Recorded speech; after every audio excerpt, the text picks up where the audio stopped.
Hi everyone, it's QuickyBaby and welcome back to World of Tanks, and today we have the pleasure of watching Jack 4226 playing in the most dangerous tank in the game. It is the Foch B. Now Jack is from the NA server and they're going to show you why this vehicle is absolutely ruthless. So I already hear the sounds of people typing in the comments down below. Oh, Uncle Scrubby Baby, you're getting old. Why is this the most dangerous tank? Look no further than this replay to see exactly why. This has a 120mm 6-round autoloader that can deal 2,400 damage within 10 seconds of the first shot. And that is enough to make multiple vehicles not want to drive out in front of this thing, or to pretty much send the entirety of a tier 10 back to the garage in the time that it takes some vehicles to reload their second shell. And what I love about this replay is Jack is an absolute gamer. But what do you mean, QB? We're all gamers. Yeah, but there are some gamers who are kind of just chilling, and there are some gamers who are pushing it to the limit. And I really like what Jack is doing here at the start of this replay, and that is advancing aggressively, getting into a position. Because this rear vehicle, it's not really the kind of tank that wants to just whiff at long ranges, unless, of course, it's able to penetrate its shells. But it's actually got the worst penetration of any of the tier 10 tank destroyers. So it's not your alpha damage hitter. It's not your consistent damage dealer from that perspective. What it is the tank that wants to be able to go and catch its opponents ill-prepared. And look at this, Jack's setting up an ambush here. He's reversing, not because he's afraid. He's reversing because he doesn't want to get proxy spotted by the M6Y. And so the trap is set. Will the M6Y come around the corner? Oh yes, he will. That's one. That's two. Will there be a third? Not quite. Jack doesn't manage to land the third, but they're going to quickly get forwards, and the M6Y is going to quickly find out why you don't really mess with the front of this thing. The Foch ruthlessly closes in, bounces 2 gold rounds from the M6Y, and then finishes off pretty much the entirety of a tier 9 heavy tank. And I can tell you, it's not the first tank that's going to be pretty much devoured by Jack in this replay, so stay tuned. So, apart from this awesome damage potential in the magazine, one thing that's crazy about the Foch B is that it actually has a really good reload speed as well. 38 seconds to do 2,400 damage is outrageous. The Foch 155 deals 2,250 damage in the magazine, but actually no, I miscalculated that. It's going to be 2,100. Oh no, it is actually 2,250, I believe, unless I'm being absolutely stupid right now. Oh my god, you've got me actually thinking, no, it is 2,250 damage in the magazine. But the problem with the Foch 155 is it has less damage in the magazine, but it takes substantially longer to reload. It's taking more like 50 seconds to reload a smaller magazine. So the Foch 155, while it does have the penetration, it has the better alpha damage, and it can arguably do as much damage with its 5-second intro clip, at least for the first 2 shells, and it will unload in the same time that the Foch B takes. But where the Foch B is strong is just putting multiple rounds in, and that means multiple crits. We can hear things going off against the Jaegeru there, probably lost the engine, and somehow Jack was staring straight into the face of death and still managed to say, "Not today, friend." With the Jagdpanzer E100 with the best penetration in the game at 420 heat, unable to contest the Foch 155, although let's be honest, it's probably because they missed Jack and hit the tracks.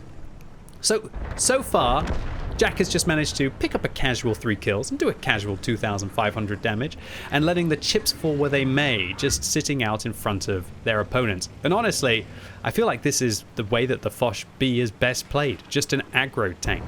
And when this vehicle replaced the Foch 155, it definitely changed the complete playstyle of this vehicle.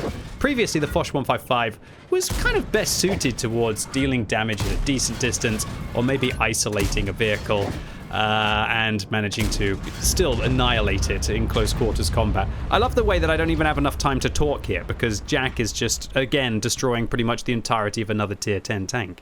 But the Foch 155, it's definitely best suited for dealing its damage at decent distances, whereas the Foch B, it's unable to do that, and what the Foch B needs to do is to try and get into a scenario where its penetration doesn't matter. and where hopefully it can lock down the tracks of its opponents and devour the entire vehicle. So Jack has got twice as many kills as the rest of their team combined here, but their team is up a couple of frags, up 3 frags to be exact, but they're actually still down by 2,000 hit points.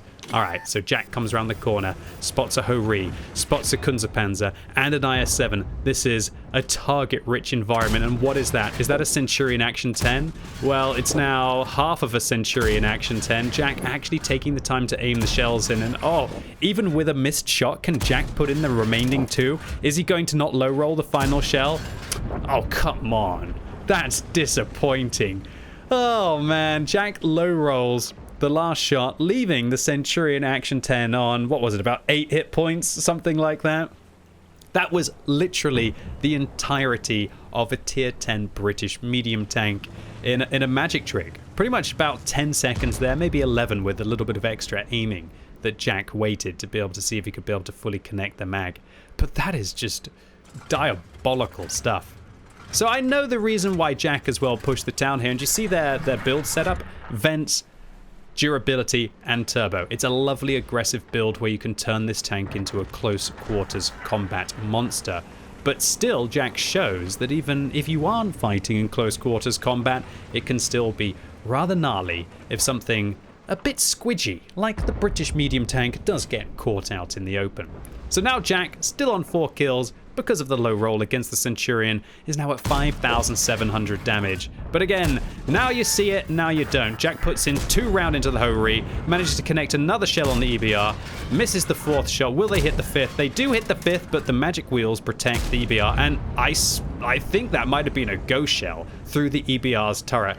Man, if I was Jack right now, I would be cursing RNG for those missed shots against the EBR, even though, you know, they weren't really missed, but that's the magic of the EBR, right?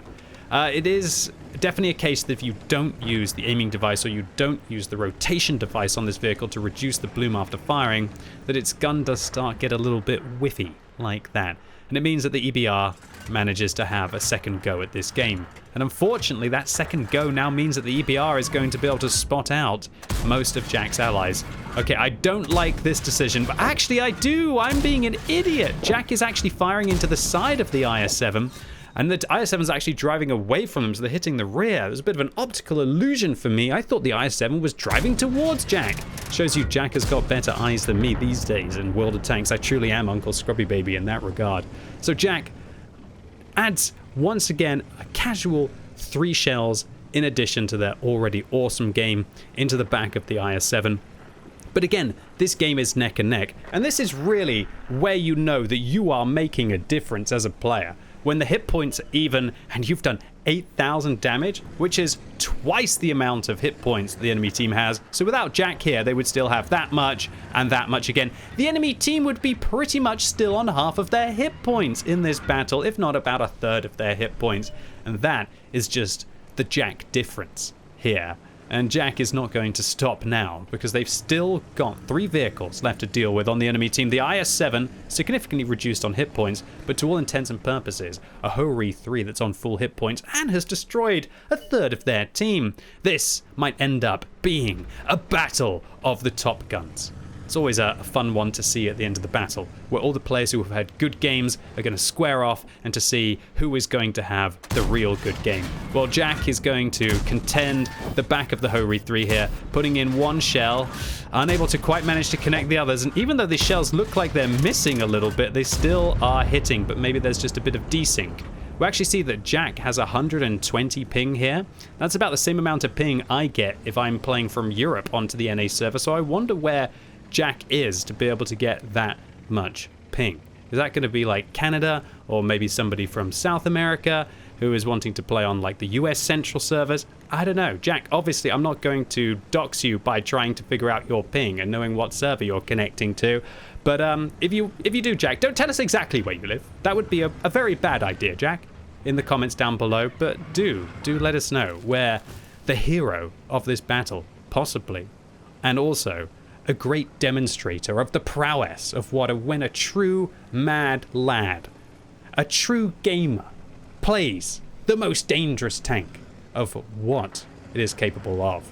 Okay, so again, even though Jack is near up to 9,000 damage here, their team is not faring too well. Jack managed to put a couple of good rounds into the Ho-Ri 3. That's the first damage they've taken.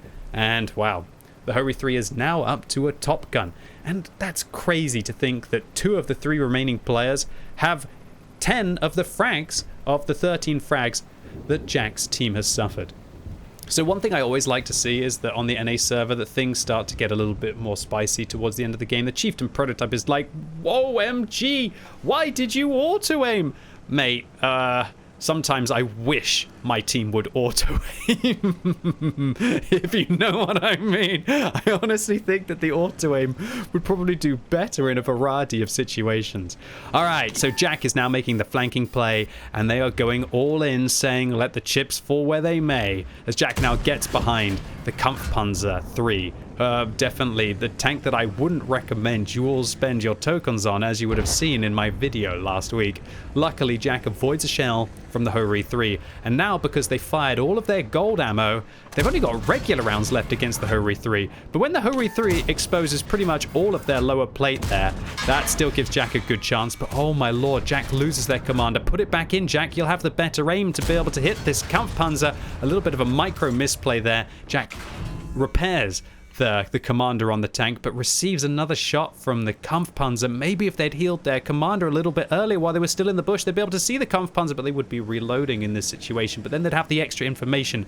Look, I'm nitpicking. A great player like Jack, this is the only kind of critique I could possibly give for this epic game that we are seeing here. Now over 10,000 damage. Jack is going to be contesting a miracle game here, and oh dear, the IS-7 comes up, the IS-7 misses the gorilla. Who's going to be the top gun here? Is it going to be Jack? Is it going to be the gorilla? Jack goes in and fires one into the side, doesn't quite manage to hit the shot, but the IS-7 is still coming around the corner forwards, and again, holy moly, that is some serious desync with the player reticle and the server side reticle, as Jack didn't even look like he was aiming at the IS-7, but his 140 ping, probably with his server-side reticle, made more sense. And Jack finishes off the IS-7 at the end of the game, showing you all why the Foch B is a tank to be reckoned with. So I loved everything about this game. Not only did we get to see the absolute graveyard in the town, but we saw that Jack was willing to, again,